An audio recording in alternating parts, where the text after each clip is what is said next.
Welcome to episode 9 of the Isuzu Ute A-League download, looking at game week 8. With so much versatility in our squad, the depth in this squad is truly staggering. If the Socceroos had this, they would have at least qualified for the World Cup in the US, Mexico and Canada, where basically 8,000 countries qualify. So should really qualify just by being a country. Archie Thompson, Norm Sekulowski, Brad Kurt, welcome. How good is this? Yeah, mate, very good, very good. He's in good shape. You embraced when you saw each other. Yes. It was like a sort of one of those long lost family, TV shows. We should have built up the tension. You're sitting in a cafe, you come along, you've done a DNA test, you find out you're actually brothers you've never met. It was very emotional. Yeah, it was. I mean, look, when I saw him on the couch in my spot when I was away. Yeah, he was good. Yeah, it was good. A bit of jealousy popped up. Yeah, competitiveness. Yeah. You don't want that person taking your spot. It's like football. Yeah. But then, it's Norm. He's a funny man. He's in great shape. He knows his football. Mate, and he's probably got a better sense of humour than Thomas. Wow. Love you, Thomas, but no, we can't throw Tom. Thomas is good. We can't throw Tom under the bus. No. I'm just saying because you're here. If he's here, I wouldn't say anything. I don't know. My money is on Sorensen not watching. He's in Denmark, out of sight, out of mind. He's one of those elite. If you're a guy, you just think about the next moment. I don't think Sorensen has this on his radar. But Thomas, if you're watching. You're a funny man. Yeah. It's probably one for Tomo where we actually need him in the studio, considering some of the performances, good and bad, black and white, from the goalkeepers this round. But we'll knuckle down and get into it. Just a quick note. Obviously, I knew I was working with Archie today. No disrespect to Maxi. That's okay. So we've got the snake charmers on. We've got the special shoes. Could you show them up, please? Or the Adidas Jerusalems. So whatever you want to go with, Archie. I don't know if either of them float your boat, mate, but we can. Yeah, have we got them on camera? They're good. No, they're good. They're very good. So standard edition. Yeah, 98. But I love them. They like Predators. Can you get real bend? You can absolutely. Actually, get backspin, can't especially you? when you take them off and you're throwing them at the kids to bring them back in line. So the perfect footwear for summer. Yeah, let's look at the results if you missed them. Began on Friday night. Great win for Adelaide at Central Coast. Played really well in that one. MacArthur won 2-1 at Wellington Phoenix. Then a brilliant game between Sydney FC and Western United. Western United on the right end of a 7-goal thriller. Western Sydney drew with Brisbane Roar 2-2. Any point is a good point for Brisbane, isn't it? Robbie Stanton was right. Newcastle Jets winning 4-0 at Perth Glory. As soon as I saw that result, I punched myself in the face. And then a really good game yesterday between Melbourne City and Auckland. 2-2. Should we start with that? And you mentioned the goalkeepers. Yes. And it's about, Archie, 2 goalkeeping mistakes. Which do you think is who is more culpable here? Well, if I would have to say probably Beach.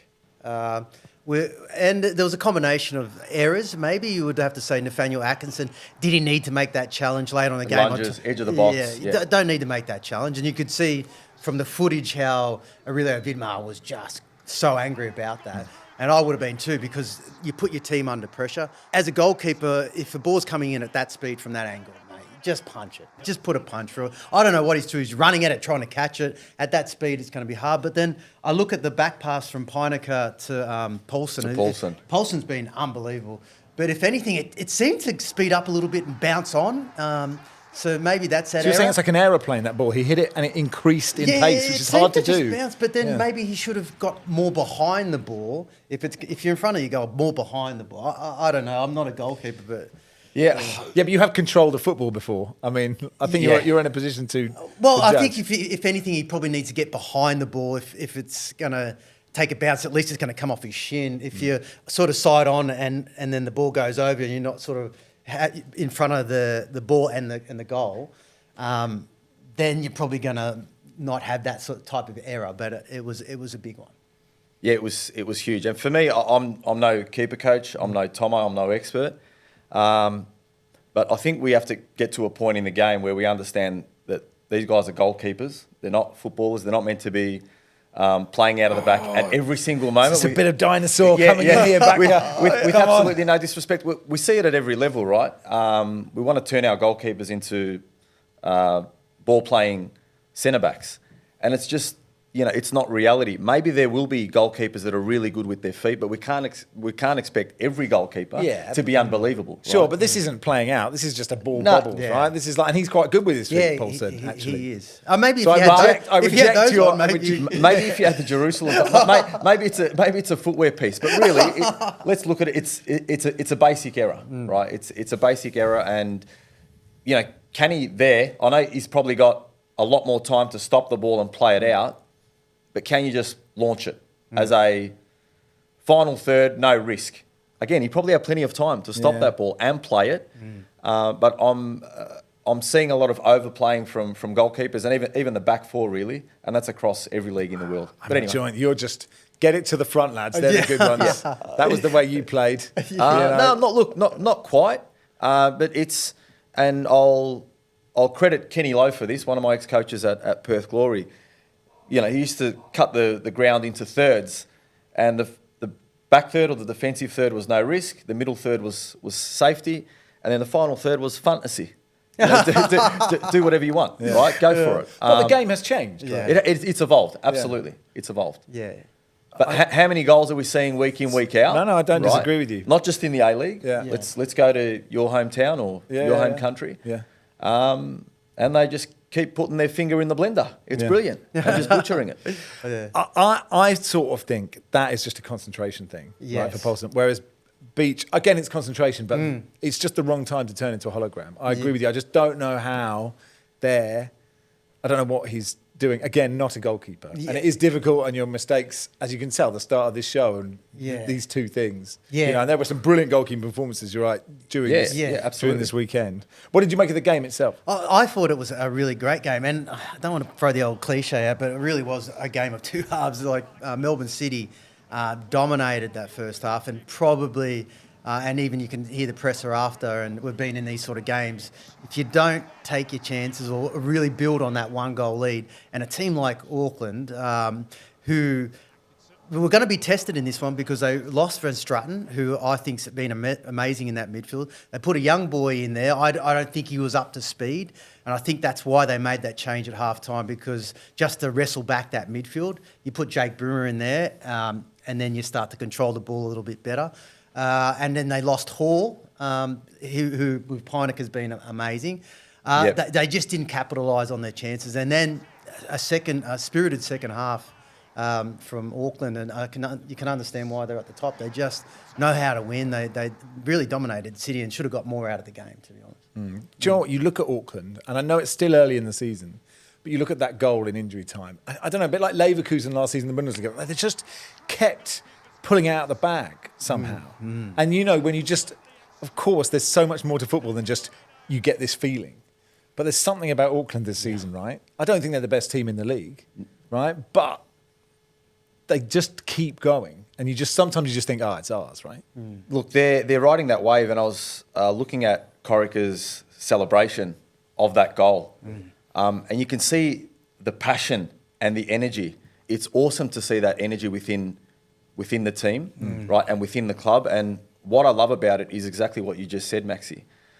It might not be the prettiest at times, but they're very well organised.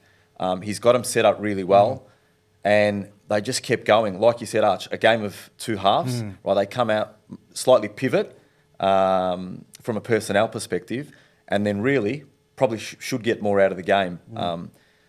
Unfortunately, we're talking about them two goalkeeping moments versus, maybe Mehmeti getting his second as well, which is great for the young lad.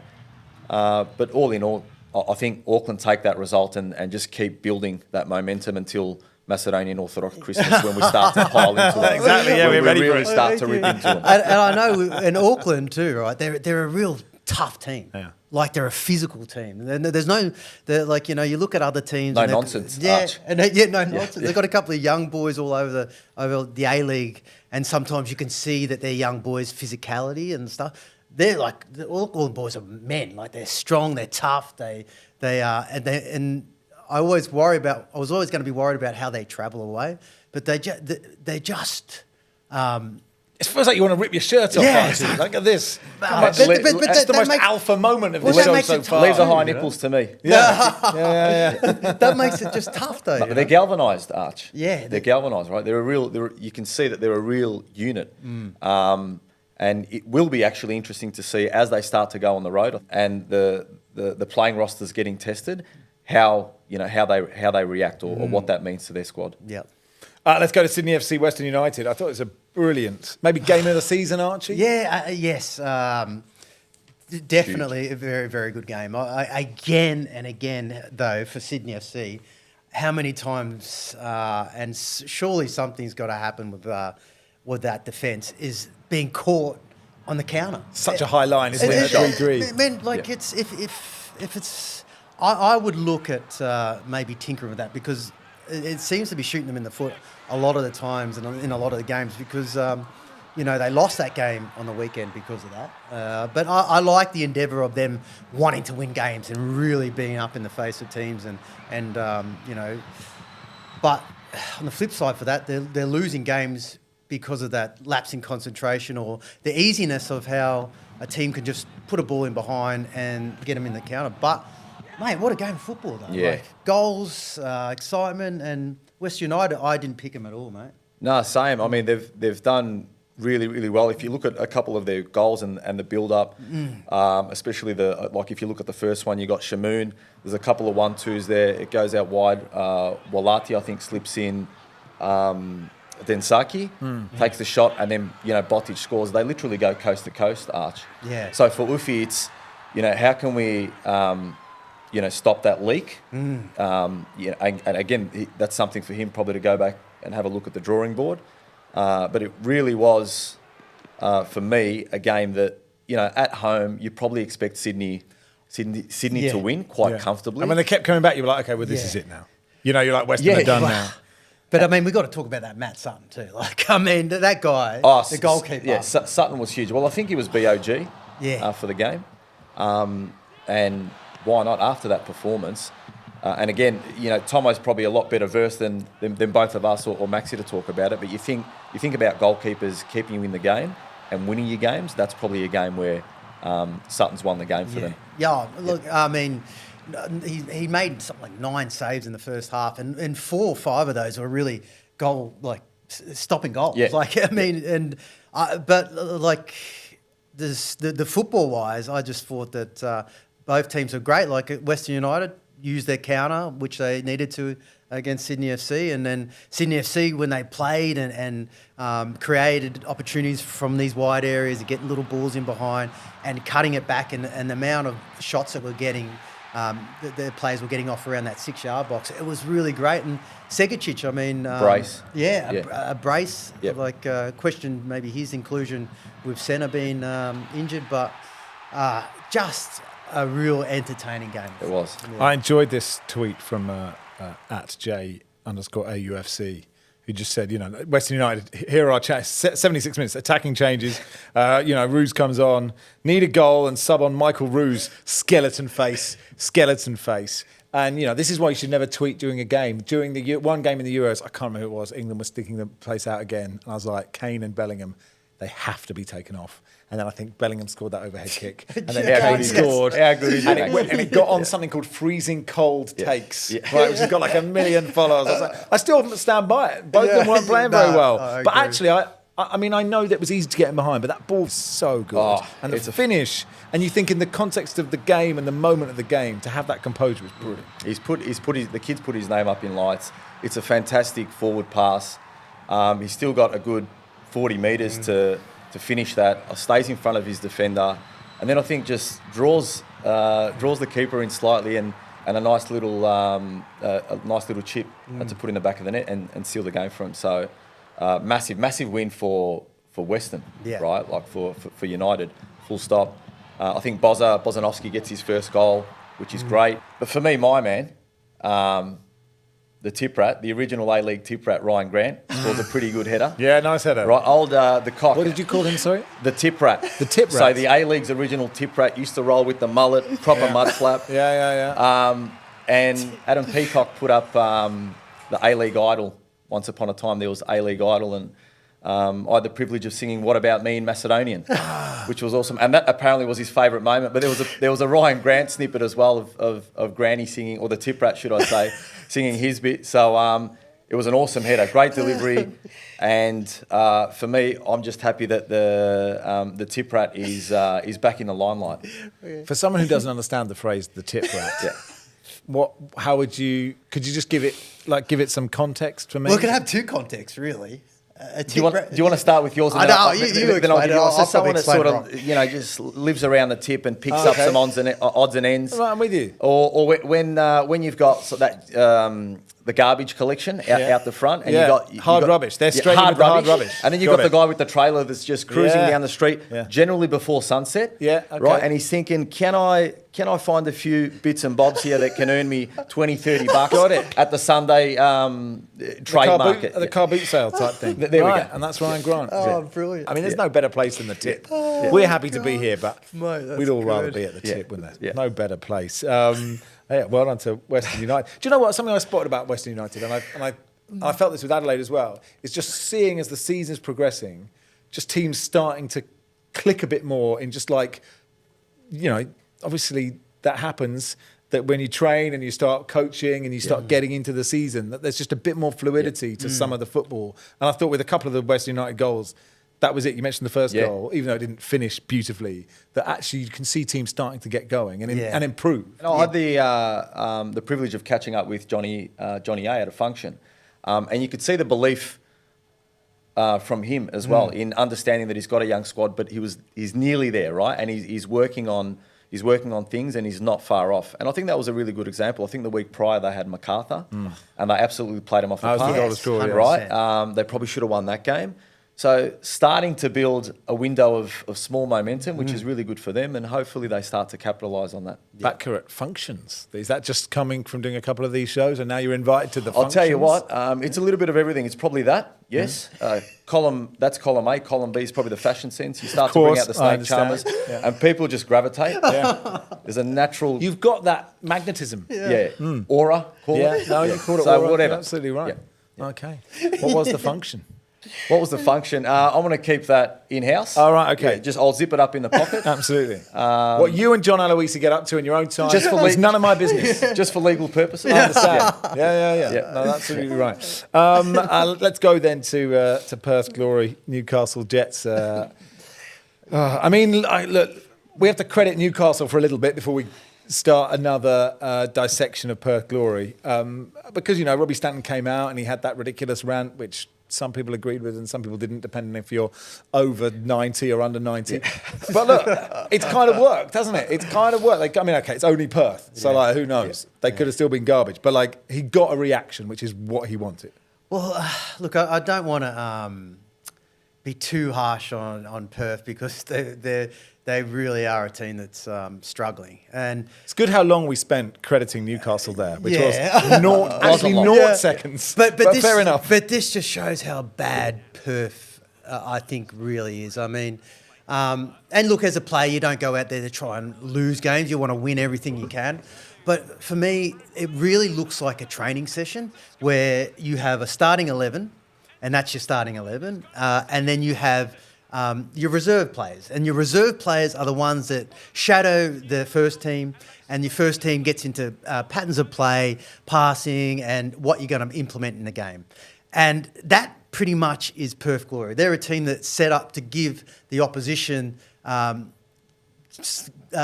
ways to work on their football because there was no closing down. Training cones. It's training cones. Yeah. Like really training cones. So should they change their name from Glory to the Perth training cones? I don't want to be bad on let's not do that. Yeah. That was a step too far. He's an ex-player. It's all right calling some player a man driving around with a ute picking up scrap off the street, but as soon as you start calling a team the training cones, I've crossed the line back here, and I'm sorry. Yeah. But really, I don't know what their football is. I mean, the Newcastle players got the ball, and then there was as soon as they got the ball, then Perth reacted to it.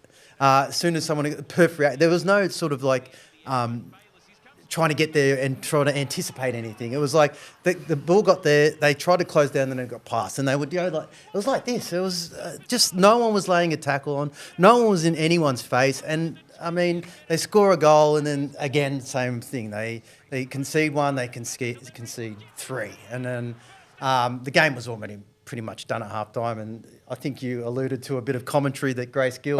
it is. I love Grace. And look, we've all done it, haven't we? But like, basically, she said, it's the start of the second half, and we'll play it in. Let's play it, we'll play it in. Something has to shift. The half-time talk, and David Trilic would have had to be one of the best he's ever delivered. Bang, bang, 4-0. And it's just like priceless. Wow, yeah. It is. And I don't know what your thoughts are on Perth. Look, It's unfortunate. In the same breath, I'm going to say it's not easy, but you look at the first goal. Kango, I think, hits one to the slips, lands right at Aquilina's feet, and he just hits it for 4, and it hits the back of the net, right? And that's in a nutshell Perth season thus far. And there's so many times where that goal doesn't have to happen. There's so many opportunities. Absolutely correct. But if we look at the club and we try to strip it back and look at current state versus where they've been. For me at the moment, I think it's, and I'm putting my corporate hat on, it's got a start-up feel, right? Where you talk about Kanga, one of your foreign players has come in. There's elements, I saw Driller's post-match, he's talking about implementing a certain style, right? There's so many elements that you need to get right from recruitment. The players from last year versus this year, have you got the right blend? Managing them players from a football perspective, but then managing them as individuals, whether they're local, whether they're internationals. And all of this has to come together as a club. And there might be, I don't know if I'm being generous here, Maxie, there might be some teething issues in this initial phase with this initial takeover. But Driller's going to be feeling that pressure, right? And for him, it's how quickly can he bring this back, right? Can he claw it back? And it's going to be little wins, right? It's going to be obviously tinkering with what he's got, which I think, he mentioned that in his post-match presser. He has to work with the current crop of players that he's got. And then it's the club, footy director, Stanko, and the board behind him saying, what does January look like in terms of making a few moves, right? From that perspective, seeing who we might be able to bring in, obviously while retaining the current crop, but tinkering a little bit to try get a little bit of momentum back, because it's a big club, right? It's a proud club. I think what the new administration and new owners have done is great, but like all startups, whether it be in football, whether it be in business, it's quite difficult, right? You got to work on 2-3 different buckets and make sure they align. And one of the offhanded comments was it was unacceptable from a fan's perspective. Look, if they start to get things right, the fans will come back. Again, the challenge is now time for Driller, and what this looks like. Can he get through to January, with a couple of golden moments, and then build from there after that transfer window? January is often, it's just like in any league, right? It's a band-aid. You're just not going to fix a team in January. You might, if you're going well, you can get 1-2 smart additions or in the loan market, whatever. The question is, do you just, and we talked a bit about it last week, there is no relegation. Do you just write off a season this early and go, look, what we have to do is get this right, not just get a couple of players in, get a couple of scratchy wins, finish 9th and go, okay. You go, these are young players, you just have to back them, you have to say, whatever happens this season, and then you look ahead? Or is that too long term? I think it all depends. You have to reverse engineer it, Maxie. I think we have to go back and see, what did the club want to get out of this season? What did they want to achieve, right? Was it always going to be a learning year, right, where they're just looking for a progression, working with a younger squad with, a few decent internationals and a couple of good local players? So they'd probably have to turn the mirror inward, understand, okay, what was this season about? And if it's not there, again, for me, it's about tinkering. I don't think they have to throw away the whole year per se. I think use the next 2-3 weeks before that January transfer window, right, to try tinker with what you've got, the current crop of players, right? Try find a really good blend where you can solidify a strong defensive result, as an example, right, and get a draw. Again, try bring in a couple of changes in January, and then just work and build throughout the rest of the year. We know they're not going to make finals at this stage, the way it looks. So I don't think you have to completely write it off, but depending on what back of house wants and the commercial and the corporate side, you can tinker a little bit. One team has to finish bottom of the league in any league, right? The question is this squad the worst squad in the league, or are they about where they should be? Is this manager the right manager to take this team on? Well, yeah, that's a good question. Thank you so much. where it's taken 9 weeks. they're all great questions. Stop it. For me, they are probably the worst team in the A-League. Right. So then they're where they should be, right? Yeah, 100%. And I will say too, like you say about maybe going, okay, well, let's just write off this season.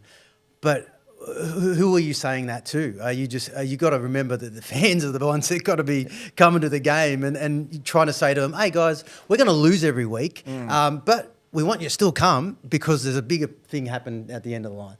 I mean, you've got to try to convince not just your board and all that, but you've got to convince the fans who are the ones that are coming to the game and want to build it back to what that club used to be. At the moment, their football is it's horrendous. There's no way of sugarcoating the way that this team plays. I mean, and that's no disrespect to the players. I mean, but just from me watching, it's really bad. I agree with you on, look, you have to, if you want more fans to come, you need to win football matches. But as a Cambridge fan, I don't ever expect a win. Right? And my love of my club is not defined by the results. Right? It's just not that. The match day experience is you often lose, and obviously that is not that is a purist's lower league football fan view, and it is different, and every league is different. But I think you can take the fans with you if they can see the longer term. If there's other kids with potential, you go, okay, I get it. If there are things to cling on to, if fans can see something, it doesn't mean win every game. It just means where are we going is what you need as a fan, not necessarily winning every game. And there is got to be moments where fans go, okay, yes, I can see something, but they're actually going backwards. They're not going forward. That's a problem. Western Sydney 2, Brisbane 2. What did you make of this one, Archie? Oh, yes. First half was good. Yeah. Second half. It's really got to you, really. Man. I'm trying to see positive. See positive. What's up with you? Well, like you said, if boxing gloves were with me during that second half, I would have knocked myself out. Yeah. Because that was really the football. I mean, you're talking about the time wasting, right? The time wasting. I don't. Cramp FC. Yeah. But you cramp. I understand that. Like with the conditions that we play in here in Australia, the weather, it is tough. It's taxing, especially when you start to get into this period of your football, because then it only starts to get the humidity, the heat. But the way that nearly everyone was cramping, and then there was the sign from I think Rubes that you could tell that he was under pressure when he's saying to Freak to go down and waste more time. I don't think we've experienced that here, and that's why it's such a big thing because we've not seen that. And but a lot of fans don't realise that actually medically, and it's a scientific fact, you can't get cramp if you're losing. It's actually medically, and that's a real scientific thing that you really need to understand. You've got to back the science. You've got to back the science. Always. Fair enough. Slow the game down. I don't blame Brisbane at all. They're in a hole. Yeah. If you're a Brisbane fan, you're talking about clinging onto something. If I was a fan and I've got 1 point all season, I'd be like, go down, sack of spuds, everyone, just keep falling over. It's funny. It's a tactic. It's a tactic. And they injected it. Yeah. Unfortunately, Arch. Well, it's just something that's frustrating for you. Yeah. Well, I guess it's. And I don't like it when you're frustrated. Yeah, no. I don't like when I'm frustrated. Yeah. But culturally, for us, it's just something we don't do. I mean, agreed. And maybe there's times where we go, well, we should try and do those sort of things. When it's obviously international football, Asian Champions League, but I just don't think it's something that we need to be doing in our league, because, like you say, we're a team that doesn't have relegation. So why are we trying to hold on to 1 point? Well, yeah, but then we've just said Perth have got to try and cling on to something. You've got to cling on. You're away from home. You've got 1 point all season. Go for it. And that's pressure on the manager too, I guess. We're probably not just used to it. I did my 1 year stint in Southeast Asia. It is a very Southeast Asia thing, right? And quite common where they just start dropping like flies. You would have seen it with the Socceroos when you were playing in Asian qualification and things like that. And from a Zatkovic. It's all over Europe as well. Correct. Right? It's game management. It's game management, right? And from Zatkovic's point and Coiney's view, it would have saved them a point. So you understand that. Not great for the viewer. Two really good points from the game, I think, is a couple of goals. One from Barella, I think, his old knuckleball. And the new... Is the keeper culpable there? I mean, because that's way different to the Peach one, right? It's really hard, that, when he strikes it so purely. Do you reckon it was a knuckleball? Do you reckon that if you look at it... Controversial. Or I'm saying knuckle, you're saying no knuckle. Well, as long as it's not Is that a goalkeeping mistake? I don't know. I think it is. I think it's quite knuckly, if you ask me. Because the ball does that. It moves. And it goes very high. Well, I mean, I was cramping at that stage. My eyelids were cramping watching that game. Well, I was wearing the snake charmers, so it was moving like... But, and then we got it's only 21 minutes in. How are you cramping after that? Yeah. Well, that means that's... Fitness has gone. And Waddingham's goal as well. The new Viduka, right? So he's found some consistency in a team that hasn't been so consistent, which I think is a really good sign for a young lad. And if he just keeps working and chipping away, look, he might have a really good year. And who knows what his next step looks like? But his current body of work is really, really good. So, and he doesn't. You're an elite centre forward, actually, but from my amateur point of view, he doesn't try and hit it too hard. No, he really knows his angles. It's really brilliant centre forward play. Yeah, and also too, when you get yourself in that position, and you hit, like you do those sort of shooting drills in your training sessions, but the way that he's hit it, and with the goalkeeper, you're thinking the defender's going to stop that. But how many times have you seen when a defender puts his leg across a stop and he hits and it goes through the legs? Through his legs, yeah. And it always seems to go nestle into the bottom corner, but still an amazing finish. And like I said, he made a beautiful run off the shoulders, and his immediate thought was like, okay, I'm going to have a strike and I know where the goal is. And it was a great finich. We almost had our Juan Mata moment, didn't we? There was he'd had a shot really late on and a brilliant tackle from someone, a brilliant block. I was like, we're just waiting for Juan. And it was something that he should have probably, I thought, been introduced a lot earlier, because the way that Western Sydney were sitting in a block, this is that type of game for him to come on and start to get the ball and unlocking the blocks that Brisbane had put up, because really... Sprayed around, look for them little pockets. Really, because for Western Sydney, and this is a frustrating thing when watching this, is that they just would... It looked pretty how they were going side to side, keeping it one touch and all that, but they weren't really doing anything. I mean, I was thinking, well, sometimes you might just put a one matter on early or start putting some balls into the box and feeding off the second ball. Like, just try and change it up, because... Innovate. Yeah, because they're just... Western Sydney... just lacking a bit of consistency, and especially at home, it doesn't matter how you win. Just try and get some kind of result. Just innovate. Innovate. Yeah, we should all just be innovating. That's why I wake up every morning, I look at the mirror and go, "It's an innovation day. Today is an innovation day." Yeah, I don't know what do I do when I wake up. That's a really good question. Surely you do this. You wake up and you go, bright lights. Yeah.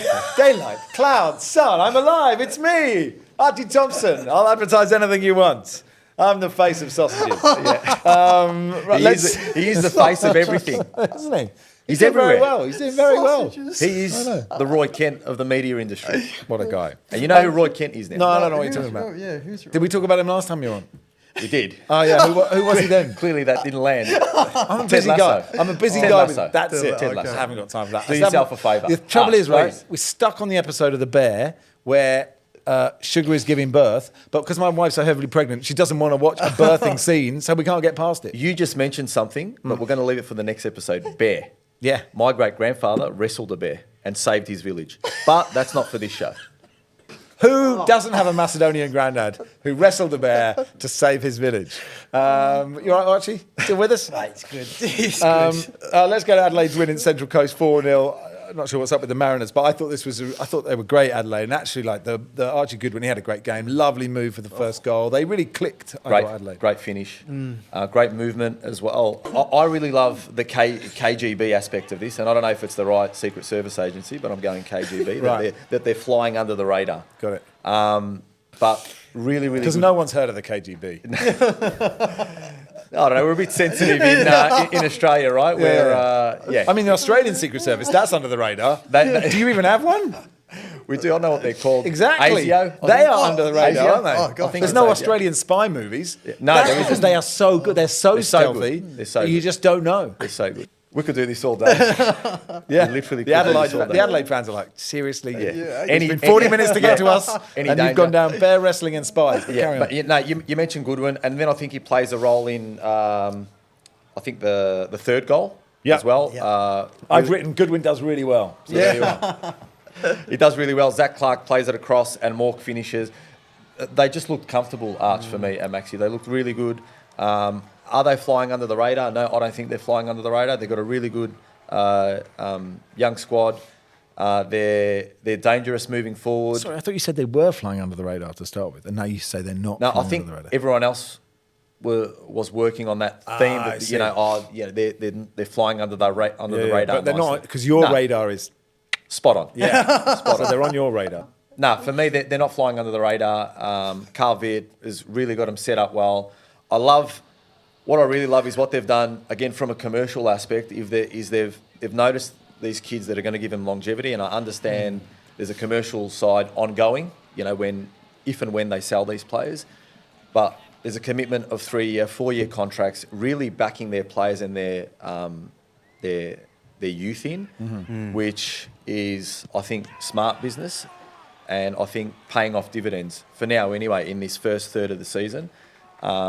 And again, I think they can only grow moving forward. So it's really exciting. What's up with the Mariners? We thought they turned the corner. They just turned back around. Well, this is the thing. Had such a great win against Sydney FC, and then you think that they're going to go onto a little run. But I guess football is that you can work all week and be ready to go out on the field and really put in a great performance. You're up for it, and then as soon as the whistle blows, you just.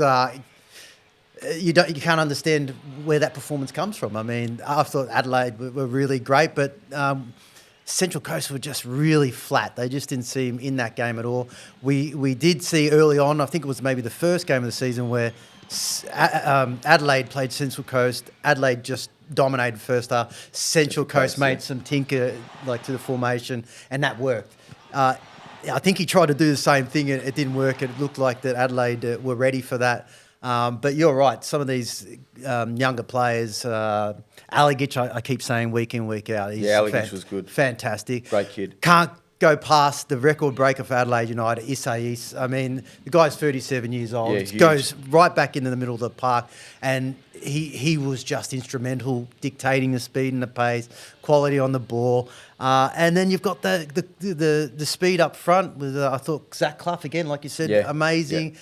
So any team, you could say Central Coast were flat, but Adelaide are a team that are just flying. And the Cooley comes on, scores a great goal. But you touched on that goal from Goodwin.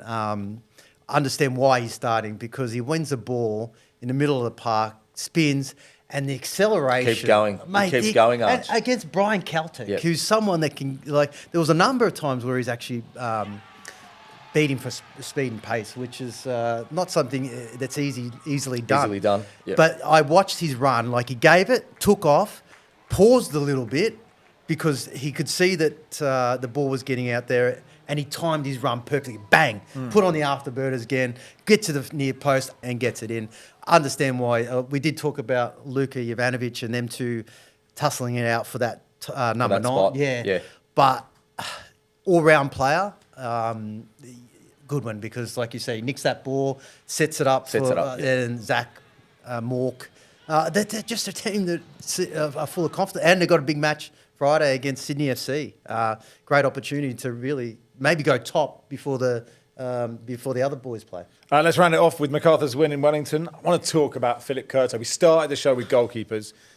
Batka, he made 2 absolutely brilliant saves in this game. It's one of their ones where I'm sure Milja Sturjovski will be going to him after the game and saying, thanks for keeping us in the game and winning us the game. And it's really, you go to your keeper and have them moments. But this is one of the games where you can clearly say he's done that job for him. Not to take anything away from the performance.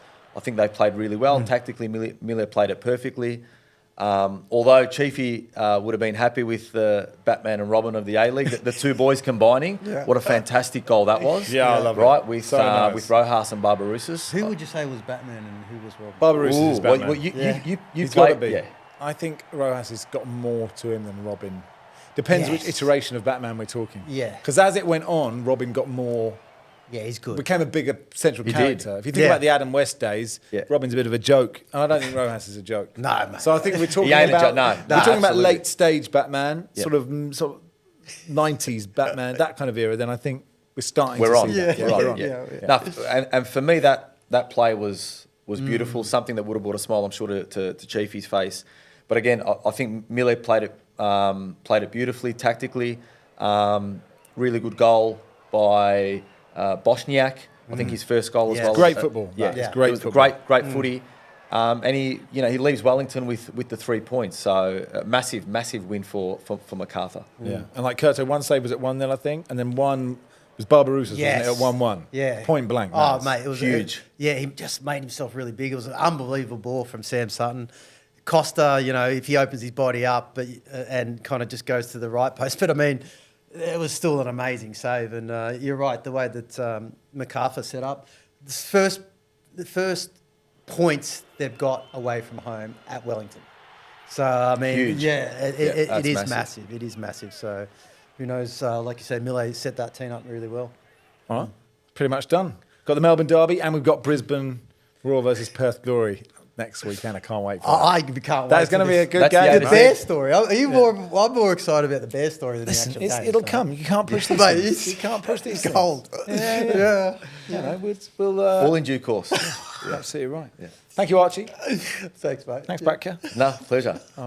This was good. Yeah, I think it was good. Poor It's not Tomo. for us to say, is it? Mate, But yeah. It was good. It was solid, yeah. Yeah. Sorensen, under pressure. Don't say that. We'll see you next week.